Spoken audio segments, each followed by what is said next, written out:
It's the deadliest bioterror attack in American history. On October 2nd, 2001, photo editor Robert Stevens was rushed to hospital suffering breathing difficulties. 3 days later, he was dead, the first person to die of anthrax on US soil in 25 years. But rather than being a freak accident, Stevens' death was the beginning of a nightmare. Over the next 7 weeks, envelopes laced with the deadly bacteria were sent to politicians and media figures. By the time the attack ended, 5 people were dead and another 17 had been sickened. But while the deaths had stopped, the attacker was still at large. It would be another 7 years before the FBI found its prime suspect, Dr. Bruce Ivins. An anthrax researcher at Fort Detrick, Ivins was an expert on the bacteria. According to the feds, he had the means to carry out the mailings. Yet his case never went to trial, ending instead when Ivins committed suicide. Was he guilty, or was he an innocent man hounded to death by the FBI? Well, today we're going to take a look at the attack that terrified a nation and the peculiar life of its prime suspect.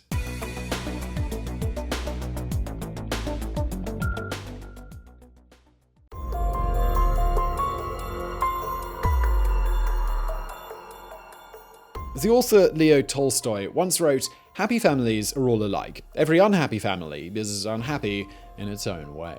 For the unhappy family of Bruce Edwards Ivins, their misery could be traced back to a single source. When Ivins was born on April 22nd, 1964 in Lebanon, Ohio, it would be fair to say that his mother was not thrilled. The third of 3 boys, Ivins was what some parents term a happy accident. But there was nothing happy about this accident for Mary Ivins. During her pregnancy, Mary repeatedly tried to induce a miscarriage by bouncing down the staircase on her butt, hoping the thud of the impact might kill her unborn child. As Ivins grew up and became old enough to understand things, Mary would tell him this story, making it clear how unwanted he was. Sadly, this casual bit of cruelty wasn't the worst thing to happen in the Ivins household. Outwardly, the family was happy. Ivins' father, Randall, owned a pharmacy. Mary volunteered with the PTA. But behind closed doors, Randall was a pushover Mary subjected to brutal violence. Ivins witnessed his mother do things like stab his father with a fork and beat him with a broom. Once she hit him so hard over the head with a skillet that the family thought she'd killed him.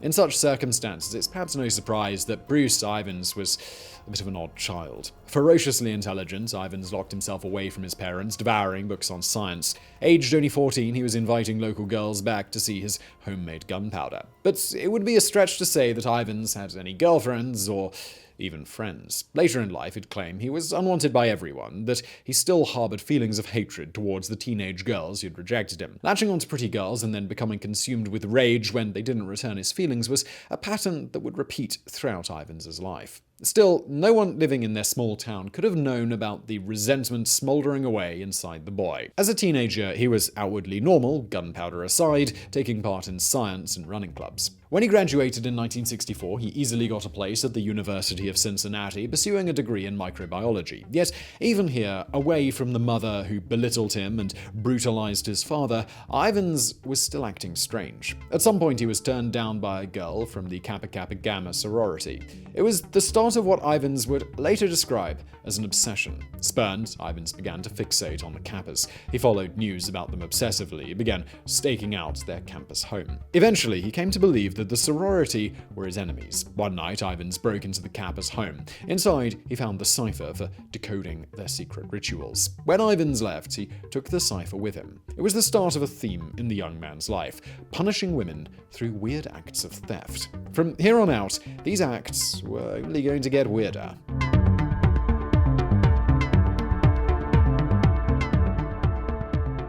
The story of Ivins' time at college is really the story of 2 people. One, let's call Dr. Ivins, was a successful microbiologist who published multiple papers, earned his doctorate, and fell in love with and married Diane Betsch in 1975. The other one, let's call him Bruce, was a student haunted by deep depression and a growing feeling of anger. On campus, Bruce would carry a loaded gun. Whenever someone slighted him, he would take the gun out and shoot at objects, imagining the faces of his enemies. He fretted in private that he'd inherited a demon at birth, that whatever darkness lurked within his mother had somehow passed on to him. It was the mid-1970s when Bruce met Nancy Haigwood, a married Kappa studying microbiology. At first, he tried to befriend her, but Haigwood considered him cloyingly nice and rebuffed him. So Bruce decided to teach her a lesson.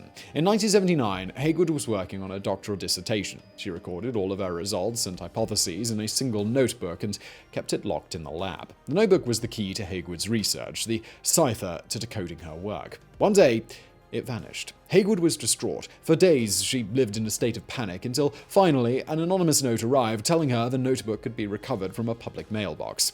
For the rest of her life, Haigwood would swear Bruce had been the one who stole her notes as some sort of revenge. It wouldn't be until 25 years had passed that Bruce Ivins sat in an interrogation room and confirmed her suspicions to the FBI. In the 1970s, though, these were only suspicions. Suspicions that grew every time her car was vandalized, every time letters appeared in the local press, signed in her name, saying something outrageous. Many years later, Bruce would tell a psychiatrist that Haigwood reminded him of his mother. He'd even made detailed plans, he would confess, about murdering her. But while Bruce was becoming creepier as time crept by, his Dr. Ivins personality was becoming successful. In 1979, Ivins began working on anthrax, a deadly bacteria known for its great bioweapon potential. Naturally found in soil, anthrax can enter the body in multiple ways, the worst of which is inhalation. Breathe in anthrax spores and your chance of dying is around 80%. Because of this, it was suspected the USSR might try to weaponize it. When a deadly Soviet anthrax leak in 1979 confirmed these suspicions, the US became desperate to hire experts on the disease. One of those experts was Dr. Ivins. In December of 1980, Ivins, now living in Maryland, was hired to work at the United States Army Medical Research Institute of Infectious Diseases. There, at Fort Detrick, he would grow, purify, and test anthrax for a possible vaccine. It was the perfect placement for a young, ambitious doctor. Given a secret security clearance, Ivins went on to co-patent a new vaccine, becoming one of the world's leading anthrax experts. He also settled in at work, sticking out only as an office geek who would practice unicycling in the corridors and write silly songs for his colleagues. His co-workers just thought he was harmless. But this was just one side of the dual personality. Behind the affable, dorky Ivins, Bruce still lurked, still harbored his obsessions and grudges. Over the next decade, those obsessions would grow into something terrifying.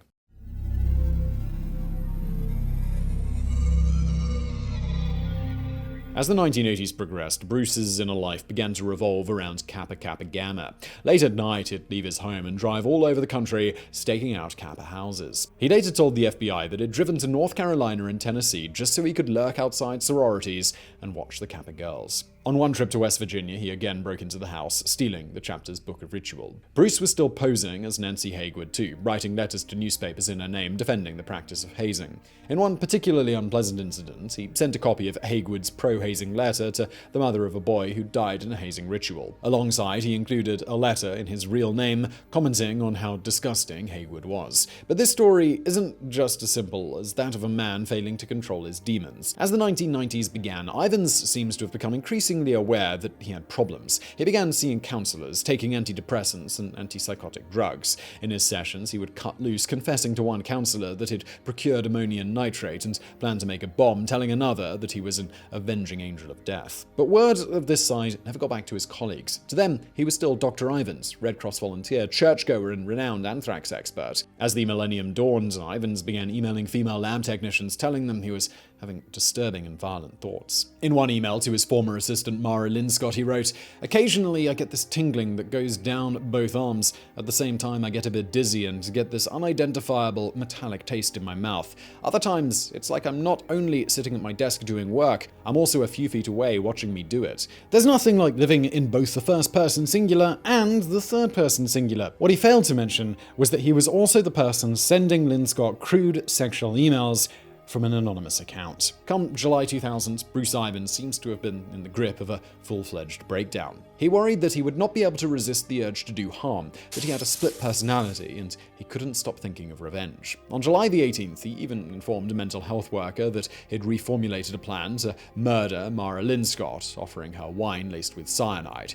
He'd already mixed it, he said. When the counselor called the police, they claimed that no crime had been committed. A year later, in the summer of 2001, colleagues started noticing that Bruce Ivins was staying behind in the lab for long hours after work. He told friends it was peaceful down there, like being on the surface of Mars. Shortly after, on September the 11th, 2001, hijacked planes slammed into the Twin Towers in New York, the Pentagon, and a field in rural Pennsylvania, killing almost 3,000 people. The following week, an anonymous batch of letters was quietly dropped into a New Jersey mailbox. And with that, the anthrax attacks had begun. By the time they were over, the US would have suffered its worst bioterror incident in history.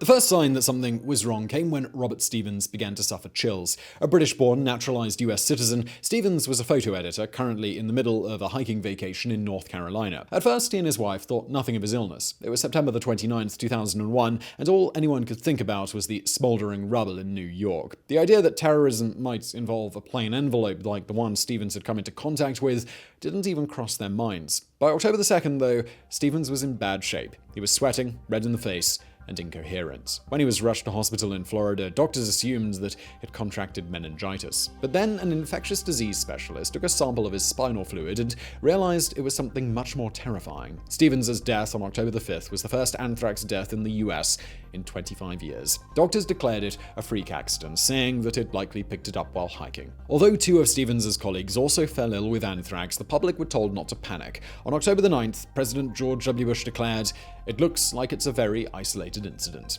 That same day, another set of letters were mailed. 4 days later, all hell broke loose. On October the 12th, an anthrax letter was opened by an NBC staffer. Inside was a note declaring 9/11/01. "This is next. Take penicillin now. Death to America. Death to Israel. Allah is great." 3 days later, an aide for Senate Majority Leader Tom Daschle was poisoned by another letter, this one reading 9/11/01. "You cannot stop us. We have this anthrax. You die now. Are you afraid? Death to America. Death to Israel. Allah is great." This last letter paralyzed Congress and the government mail service. As panic swept the media, 3 postal workers who'd handled the letter fell ill. By October the 21st, 2 of them, Thomas Morris and Joseph Cassine, would be dead. But the letter also led to something else. On October the 15th, the FBI deposited it at Fort Detrick for analysis. 1 day later, it was handed to Dr. Bruce Ivins. In front of his colleagues, Ivins examined the letter. A wet spore specialist, Ivins noted the attack spores were dried and ionized, capable of spreading through the air like gas. He also noted the terrifying purity of the sample, 1 trillion spores a gram, more than anyone at Fort Detrick had ever seen. Away from the lab, the attacks continued. Coming so soon after 9/11, the letters left America reeling. Rumors swirled that Al-Qaeda were involved, or Saddam Hussein. But then, just as the panic was reaching a crescendo, they stopped. No more anthrax letters were deposited after October the 9th. Although fake anthrax letters would continue to be posted way into 2002, the crisis was already over. On November the 21st, 94-year-old Ottilie Lundgren became the last person to die of the anthrax attacks. In total, the letters claimed 5 lives and sickened 17 more, including a 7-month-old baby. Not long after, Bruce Ivins sent his old flame, Nancy Haigwood, a terrifying photo. In it, he casually held a petri dish full of Anthracis bacteria while not wearing any protective gear. At that moment, Haigwood later said, "That awful moment, I knew it was him."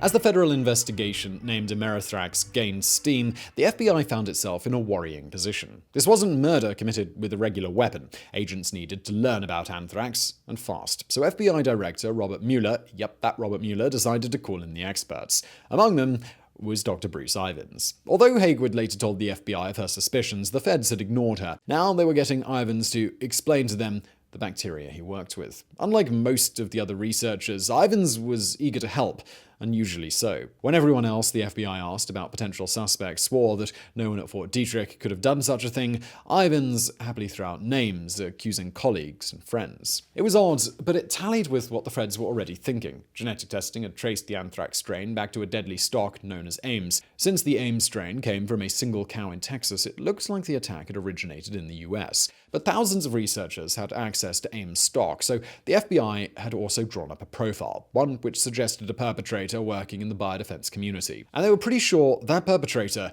was bioterror expert Stephen Hatfill. As the FBI was pursuing Hatfill, anthrax expert Pat Worsham was examining the attack spores. She noticed that the strain grew 4 distinctive morphs if left to culture long enough, mutations unique to that particular batch. Worsham was ecstatic. Finding an Ames sample that grew the same 4 morphs would mean the attack anthrax had come from the same batch. All the FBI needed to do was build a database of anthrax from every Ames flask and then test all of them to see which carried the same mutations. Whichever had matching spores would belong belonged to the killer. Bruce Ivins thought this was a great idea. He helped draw up the selection criteria, including a stipulation that a wide sample be used from each flask, not just the purest spores. He then handed over his own sample, a strain of anthrax named RMR1029. The FBI tested it, and it came back negative for morphs. Shortly after, they raided Stephen Hatfill's house on live TV. It was around this time that Bruce Ivins did something very strange. Against protocol, Bruce started secretly testing his office for anthrax spores, decontaminating any potential patch that he found. When his colleagues learned of this, all hell broke loose. While none believed Bruce was the mailer, his actions looked very much like those of a man trying to destroy evidence. There were other weird moments too. On August the 8th, the mailbox was located in Princetown, New Jersey, with anthrax spores inside, the place where the first letters were dropped. No one realized it at the time, but that mailbox was opposite Kappa Kappa Gamma's local chapter house. It wasn't until fall 2003 that investigators began to look more seriously at Bruce Ivins. Around that same time, Pat Worsham tested a subsample of Ivins' RMR1029 batch, one he'd long ago sent to another researcher. To her shock, the subsample grew identical mutants to the anthrax attack. Shocking, because RMR1029 had already been tested clear, yet the subsample was so similar they should have produced the same results. There was only one answer. Ivins hadn't handed a sample of his anthrax to the FBI at all. For Bruce Ivins, this realization would be the beginning of the end.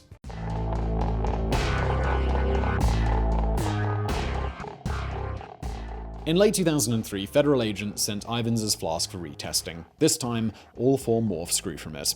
But it wasn't until the FBI replaced its lead investigator in 2006 that it dropped its weak case against Stephen Hatfill. They began pursuing Bruce Ivins. By now, DNA results from the anthrax mutants had narrowed the list of suspects down to a handful of names. One by one, those names had been crossed out as suspects provided alibis for September the 8th, 2001 and October the 9th, 2001, the days the letters were mailed. At last, only one name remained. Bruce Ivins couldn't account for his whereabouts on those days. Additionally, weird details about his life were beginning to seep out. In interviews with federal agents, Ivins would volunteer damaging information, almost like he was trying to destroy his own character. He told the feds about his obsession with Kappa Kappa Gamma, about breaking into their homes. He told them about his harassing behavior towards Nancy Haigwood, of his secret cross-dressing tendencies, of his bondage fetish. As 2007 crawled on, the interviews got increasingly aggressive until it was clear the mental strain was getting to Ivins. That September, he came to work with a black eye, claiming his wife had hit him. He began drinking wildly, mixing sleeping drugs with tequila.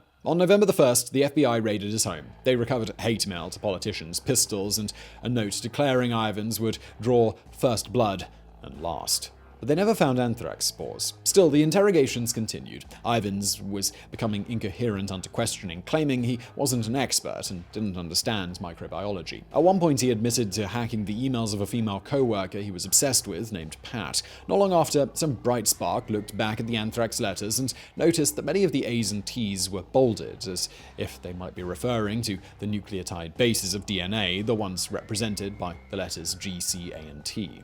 Lifting out the bolded letters, they came up with TTT, AAT, TAT. The amino acids these referred to started with the letters P, A, and T. It seemed the anthrax mailer had been sending a hidden message. As the investigation closed in, Bruce's behavior got more unnerving. He told a friend he could remember multiple times in his life waking up fully dressed, the car keys beside him, and thinking he'd driven somewhere the previous night and committed some terrible act. Online, he was leaving anonymous comments under videos of women talking about dismembering them with hatchets. On March the 19th, he was even hospitalized after mixing a ton of pills with booze, possibly in an attempt at suicide.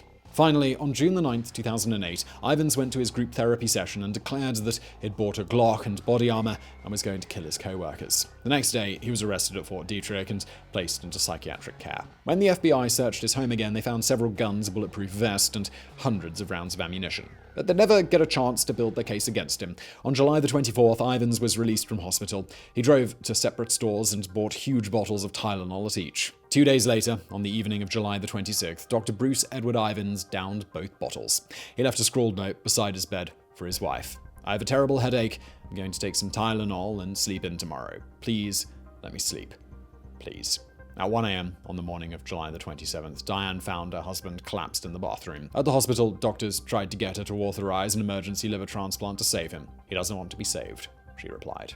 Bruce Ivins died at 10:47 a.m. on July 29, 2008. Despite the FBI since declaring him the sole perpetrator of the Anthrax attacks, significant doubts remain about his guilt. There's the 2011 National Academy of Sciences report that claimed the FBI overstated the scientific evidence linking the attack anthrax to Ivins' sample. There's the 2014 Government Accountability Office report, which declared the FBI's investigation at times lacked precision, consistency, and adequate standards. Even from a layman perspective, it's clear the case had potential holes. Only an anthrax expert could have pulled this attack off, and the FBI's anthrax collection relied on those experts submitting their own samples. It's not too hard to imagine how someone could have gamed that system. A brilliant psychopath who could run rings around the entire FBI. That being said, the case against Ivins remains compelling. Here was a highly intelligent, deeply troubled man with an expertise in anthrax and a history of stalking, acts of revenge, and darkly homicidal thoughts. Is it too difficult to believe that such a man, one who called himself an avenging angel of death, could have quietly snapped, could have decided he was an untouchable god able to murder at will? Because if that's not the case, then it means the person who pulled off the deadliest biological attack in American history is still out there, still living a normal life. Perhaps even still working with anthrax. The story of the 2001 anthrax attacks may not be fully over, but what is over is the tale of Bruce Edwards Ivins, a man who may have been a monster or may have just been a strange, sad, and creepy man. We may not know the truth for sure, but what we can say is that it's clear Ivins suffered at his mother's hands, at the hands of the demons in his mind. Whether he responded to that pain by inflicting even worse suffering on others is something only he could have told us. So I'm not going to ask whether you enjoyed that video, but I do hope you found it interesting. If you did, please do hit that thumbs up button below. Don't forget to subscribe. And as always, thank you for watching.